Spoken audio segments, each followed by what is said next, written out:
Ladies and gentlemen, we are just moments away from our Driller Promotions Sterling Entertainment Group co-main event of the evening.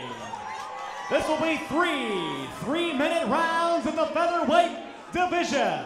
Introducing first, in the blue corner, standing 5 feet 8 inches tall, weighing in at 145 pounds. This man has a mixed martial artist style, and he's fighting out of Wilmer, Minnesota. He's representing Damage Inc. and holding a record of 3 wins, 1 loss. He is Angel Pacheco.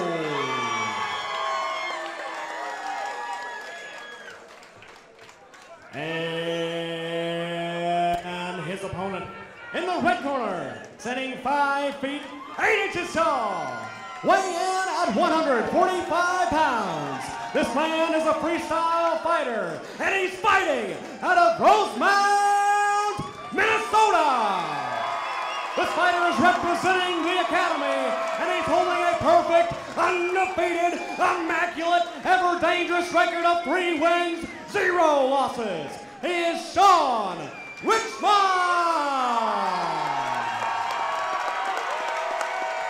Our co-main event scheduled 3 3-minute rounds in the featherweight division.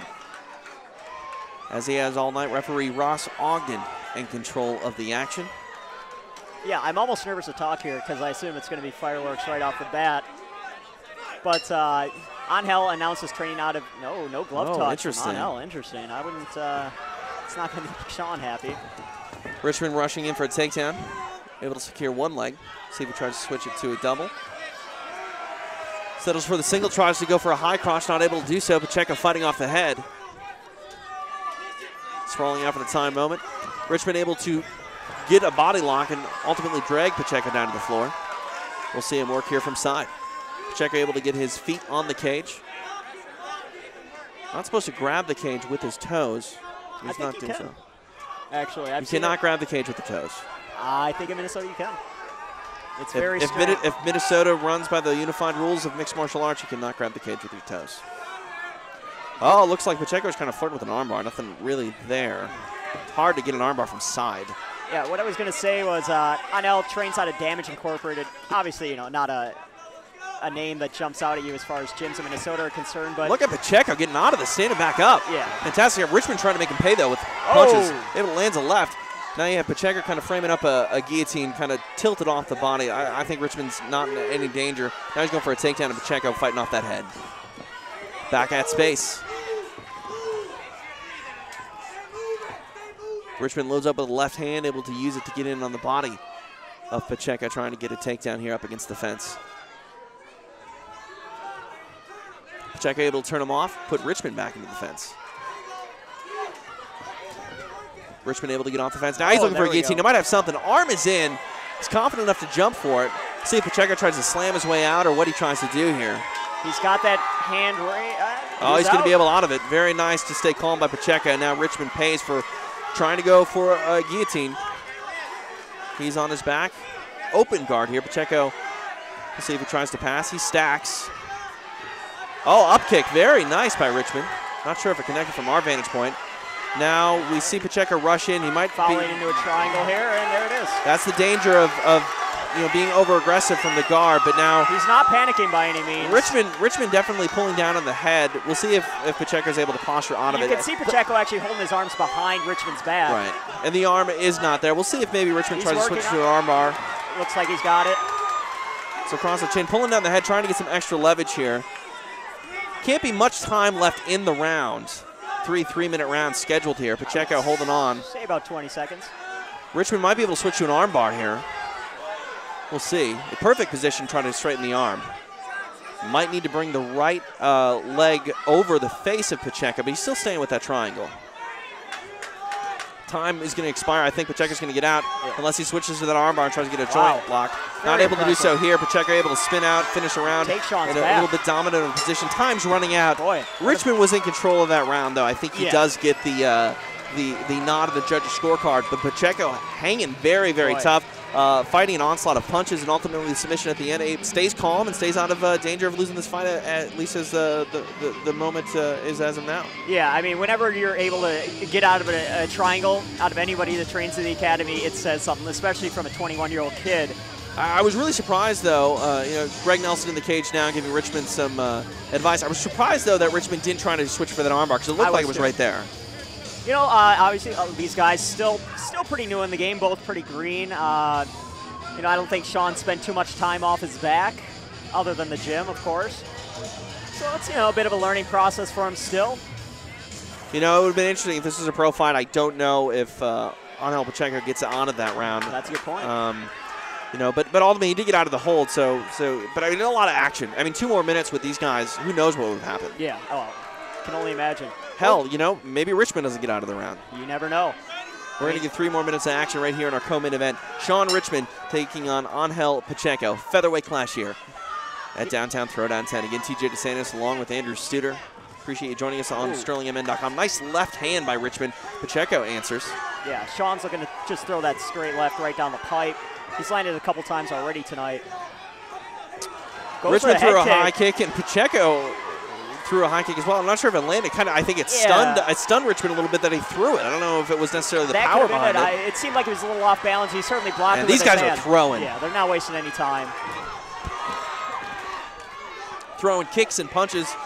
Left hand there by Richman. Pacheco game. He's coming forward. Richman goes in for the takedown. Going to push Pacheco back into defense, a position that we saw a lot in the first round that led to takedowns. We'll see if it leads to another one, and it does. This is not where you want to be if you're Angel Pacheco. In Richman's corner with Greg Nelson and Mike Richman, and your head's against the fence. It's about as bad as it gets. We'll see if Richman can kind of slow things down, listen to his corner, pick his shots wisely, and maybe try to get a finish here. We'll see. Pacheco putting the foot on the left or the right hip of Richman. I thought he was going to try to swivel there for an armbar. Nothing there. Ultimately, now he gets his left leg in and has a half butterfly, trying to go for a sweep, an elevator sweep. Yeah, you don't really see that here locally.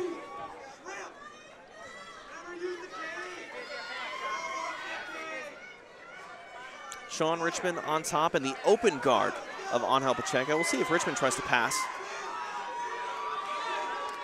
Pacheco looking like he was flying for an armbar when really was nothing there. I'm surprised he was so aggressive for that hold, but really, you know, ultimately wasn't going to come to fruition.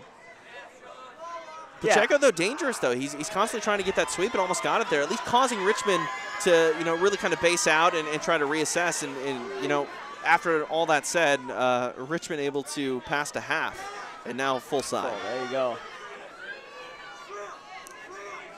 Almost looked like Richman was trying to get a crucifix. Yeah, I noted that's what I was going to say. Again, Richman working right in front of his corner with renowned trainer Greg Nelson, who's worked with some of the best fighters in mixed martial arts to ever come out of Minnesota. Now he has that crucifix position. There you go. And look at Pacheco pushing off the fence, trying to reverse Richman. Richman's base too good for that, though. Yeah. Ultimately, though, Pacheco able to get back to his feet. If this was a pro fight, some nice knees were right there. Yeah, that's what I was going to say. I mean, it's so hard, even if you have the crucifix. You're in such an awkward position. If you can't land elbows, I mean, all you really have is hammer fists, and you have to be in the exact right. Yeah. Interesting, a very dominant position in pro mixed martial arts, not all that dominant in amateur mixed martial arts.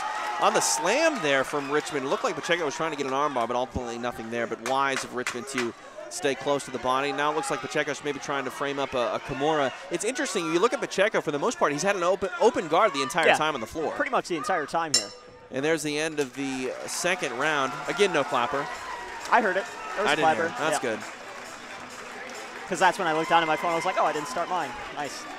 Greg Nelson giving the instructions to Sean Richman in the corner. Pretty solid fight so far between these two amateurs. Very solid fight. I mean, a lot of people question, hey, amateur fight, co-main events? What are you doing? These two guys are showing they deserve the spot. Yeah, I mean, whoever wins, whoever loses, doesn't really matter. You're going to see these guys again. It's only going to help. That's the beauty of amateur mixed martial arts is who wins and loses ultimately at the end of the day, it doesn't matter too much. Yeah, pride's at stake. Oh, absolutely. You obviously want to win in front of your friends and family, but it's a loss that if you do end up getting it, it's not going to haunt you for the rest of your career. No, not at all. I mean, it looks like Sean's kind of breathing heavy here. He's got his arms on Greg's shoulders, but also Angel's got his arms up there against the cage. I'm sure he's tired as well. Should be an interesting third round. I have Sean up 2-0, but both rounds have certainly been competitive. Greg Nelson telling Sean to slow down your breathing, get your wind back, and you know, he doesn't. You mentioned he's up 2-0. He doesn't really have to do too much here if he wants to try to get this decision. But something tells me Richman would like a stoppage. Yeah, you know, he's just one of those kind of guys. We are underway. Angel Pacheco against Sean Richman. Richman firing off that left. You know, Pacheco early in his career probably. Oh, nice! Wow, that left kick. You know, Pacheco's staying game, though. He definitely, that hurt him, but he's not out of the fight by any means. No, I even saw the eyes roll. I mean, all he did was take a step back. And you know, it's hard to see. We heard the slap. I wonder if that landed with the foot or the shin, because if it landed flush with the shin, that might have been curtains. Yeah, it looked like it was the foot. It also looked like it kind of clipped his arm there on the way in. Look at Pacheco staving off that takedown. Very, very nice. That's got to be a little discouraging to Richman. Oh, I would think so. Richman firing off that kick again. You know, I was mentioning before the kick happened, oh, look, Pacheco landed some nice punches. Richman diving in. Pacheco probably hasn't fought too many southpaws. No. And that's hard for an orthodox fighter to adjust to when it comes to live fighting the first time you see a southpaw. Absolutely. Richman trying to get that single leg here, pushing Pacheco up against the fence. He's got the hammer fist going to the side of the head. I don't know if those are the back of the head. It's sort of out of our advantage here. Richman able to get the takedown here. Pinching the legs together of Pacheco as well. See if he can try to secure the position here. Pacheco can use that fence to wall walk. Sort of grabbed it there twice. More instincts, I imagine, than anything else. Looking at Pacheco kind of moving off the head to an angle. If there were elbows again in this fight, he'd be able to do some Chris Lytle, Jeremy Horn type stuff from the bottom, but unable to do so at the moment. Yeah, not to pretend like I'm Nostradamus, but if elbows were legal, I can't imagine it would have gotten past the second round there when he was in the crucifix. But nevertheless, here we are. We see Pacheco back with that open guard. It's also hard, I mean, without the elbows, fighting it looks like Pacheco might be going for maybe an armbar here with the way he's tilted off to the side. Gonna watch that right leg of Pacheco. I don't think he has the arm isolated though, however. No, it looked like he was going for it though. Now Richman able to pass to side. Kind of a butterfly guard still in there, but Richman pretty much has passed that guard and is inside control. Pacheco trying to maybe turn this into a takedown of his own, but not able to get a switch. Doesn't grab the leg of Richman and gets back to the feet. Richman able to try to rip it off, not able to do so at the moment. He's going to get this takedown here, another slam. I mean, when you spend that much time in the old the Academy wrestling room with Jacob Volkman, it's not too hard to learn the takedown. If you talk to anybody who rolls with Jacob Volkman, Volkman will tell you people will tell you that Volkman is one of the strongest lightweights in mixed martial arts. Not everyone. Hector Lombard would dispute that point, I imagine. It looks like Pacheco's maybe trying to go for a Kimura or something, maybe trying to open up a sweep attempt. Richman's going to be able to hold on here and probably get this decision. This is probably about as competitive a 30-27 fight as you're going to see here in Minnesota. And there's the end. Great fight. A great showing by Sean Richman, and credit to Angel Pacheco for staying game. Absolutely. Young kid, it's only going to help him. I mean, no shame in taking a loss to Sean Richman. And, you know, one of the interesting things for Pacheco is seeing his ground game. I mean, never really closing his guard, getting kind of funky with some butterfly stuff, trying to get an elevator sweep at one point. Interesting ground game, even though he's probably coming on the short end of the judges' scorecards. Yeah. I like the attack from Pacheco from this I completely agree. I mean, I was... First of all, I thought this fight wasn't going to get out of the first round. Both guys brought it. Right. Pacheco certainly did better than I imagined he would. Pacheco trying to steal the fight by walking around with his arms up. It's a good ploy. You might as well. It's mixed martial arts, and judging is notoriously terrible. And it was certainly a close enough, I mean, not close enough, but a competitive enough fight to think that you won at least maybe a round or two. And he might have a little bias. Yeah, you know. Credit to Sean Richman showing off some submission skills tonight. Not obviously enough to get the stoppage, but definitely good stuff from both men. And again, you know, the narrative with amateurs is see what you have for the future. And tonight we've seen some really high-quality amateur action. Boy, no kidding. These last two fights have been phenomenal. Probably the best two amateur fights I've seen this year. Pacheco over in the corner there a moment ago, congratulating Sean Richman on a solid fight. The judges are working again tonight. For the second time, we'll see them turn in a decision. Yeah, both guys very classy. Every fighter tonight Very classy after the fight. You know, we saw Angel say, I don't want to touch gloves, and, you know, I don't think it was a sign of disrespect. Some guys just like to come out blazing, and, you know, Angel's one of those guys. You know, I'm a fan of the guys touching gloves before the fight, maybe before the fight started. You usually only get that in the stare down, and stare downs are usually reserved for main events. But if a guy doesn't want to touch gloves, you know, whatever. Let's shake hands after the fight. The judges have tallied their scorecards. Let's go up to Mike Majuk for our official decision.